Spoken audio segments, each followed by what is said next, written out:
हमारे पास बहुत पुराना केवाला है जिसका दाखिल खारिज अभी तक नहीं हुआ है और हम उस जमीन का रसीद काटने के लिए चाहते हैं। तो क्या ऐसी परिस्थिति में बिना मोटेशन का यानी कि बिना दाखिल खारिज का कोई भी जमीन का रसीद हम काट सकते हैं या नहीं काट सकते हैं? आज के इस वीडियो में हम बिल्कुल बारीकी के साथ आप लोगों के सामने इस बात को रखेंगे। बहुत सारे लोगों के दिमाग में ये बात चल रहा होता है कि आज के समय में सब कुछ ऑनलाइन हो गया है।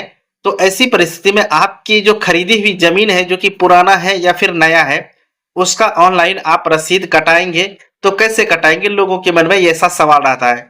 तो आज का वीडियो बहुत ही खास होने वाला है। इस वीडियो को अपने दोस्तों और परिवारों के साथ ज्यादा से ज्यादा शेयर करिएगा, क्योंकि दोस्तों ये जानकारी उन लोगों के लिए है जो हमेशा ये सोच करके आ रहे हैं कि सिर्फ हम अपना जमीन का केवाला करा चुके हैं और उस जमीन का हम रसीद अब काटना है। तो दोस्तों ये बिल्कुल गलत बात है। अब यहाँ आप देखिए, हमारे पास ये एक पुराना केवाला है और जाकर के इस केवाला का दाखिल खारिज नहीं हुआ है। तो क्या इस केवाला का रसीद कटेगा? कैसे कटेगा? तो देखिए यहाँ पे आपको एक बात क्लियर बता दें कि जिस केवाला का आप दाखिल खारिज अभी तक नहीं करवाए हैं, उस केवाला का रसीद आप बिल्कुल नहीं काट पाएंगे। क्योंकि आपको यहाँ एक बात समझना होगा कि दाखिल खारिज अलग प्रक्रिया है और जाके जमीन का केवाला जो बनता है वो अलग प्रक्रिया है। केवाला आपका ये प्रूफ करता है कि ये जमीन वास्तव में आपके नाम से है और जाकर के बेचने वाला जो है इस जमीन को पूरी तरह से आपके पक्ष में कर दिया है।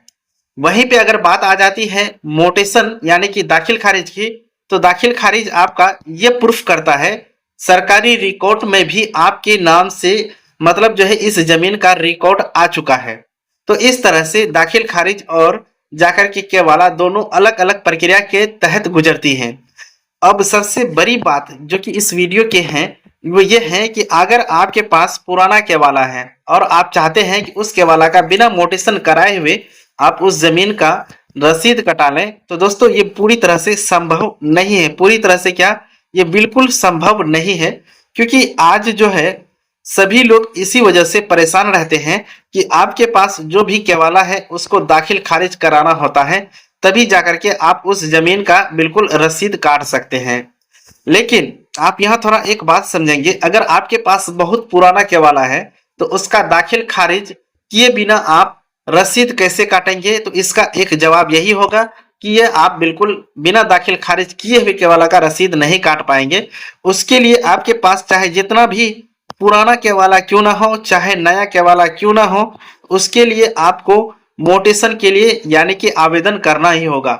अगर आप एक बात ध्यान देंगे कि अगर इस केवाला का यानी पुराना केवाला है, अगर उसका मोटेशन ऑफलाइन हो गया है तो ऑफलाइन रसीद आपके घर में होगा। उसको लेकर के आप परिमार्जन करा करके, अपडेट करा करके उस जमीन का ऑनलाइन रसीद आप कटवा सकते हैं। अगर आपके घर में मतलब जो है कोई प्रूफ नहीं है इस केवाला का मोटेशन का, तो उसके लिए आपको सबसे पहले एक बार जमाबंदी पंजी चेक कर लेना चाहिए, जो कि भू अभिलेख पोर्टल पर पड़ा हुआ है। अगर वहां पर भी नहीं दिखता है तो ऐसी परिस्थिति में आपको सबसे पहले इस केवाला का मोटेशन के लिए आपको आवेदन करना होगा। दोस्तों इस केवाला का जैसे मोटेशन के लिए आवेदन करेंगे, जैसे मोटेशन की प्रक्रिया पूरी हो जाती है तब जाकर के आपको जो है मतलब जो है ऑनलाइन रसीद कटाने की अनुमति मिलती है। और सबसे इम्पोर्टेंट बात यहाँ पे हम आपसे ये शेयर करने जा रहे हैं, पुराना केवाला जब भी रहता है तो उसमें एक बड़ी समस्या है कि पुराना केवाला जो है कभी कभी केवाला से केवाला होता है। यानी कि कोई जमीन खरीदा था, अगला पार्टी उस जमीन का मोटेशन नहीं कराया, फिर वो पार्टी किसी तीसरे पार्टी के पास बेच दिया। तो ऐसी परिस्थिति में उस केवाला का मोटेशन के लिए बहुत झंझट मतलब झेलना पड़ेगा। तो उसके लिए क्या है कि जिस व्यक्ति से आप केवाला कराए हैं उस केवाला को लेकर के फिर आपको जो है अपनी जमीन का मोटेशन के लिए आवेदन करना होता है। तो इस तरह से आप यहाँ ये समझ रहे हैं कि पूरी प्रक्रिया के तहत आपका जो भी पुराना केवाला है सबसे पहले उसका जो है आप दाखिल खारिज के लिए अप्लाई करेंगे। जैसे दाखिल खारिज अप्लाई आपका सक्सेसफुल होता है और दाखिल खारिज आपका आवेदन एक्सेप्ट कर लिया जाता है, उसके बाद ही आप रसीद काट सकते हैं। अगर आपके मन में भी इसी तरह का कोई सवाल था तो हम सोच रहे होंगे कि ये सवाल आपका मतलब हल हो गया होगा। कि आप कोई भी केवाला कराते हैं, चाहे वो नया है या फिर पुराना, उसका मोटेशन आपको कराना अनिवार्य है, तभी जाकर के लगान रसीद आप कटा पाएंगे। अन्यथा कोई रास्ता नहीं है कि आपको बिना मोटेशन के या फिर बिना दाखिल खारिज के आपका जमीन का लगान रसीद मिल जाएगा।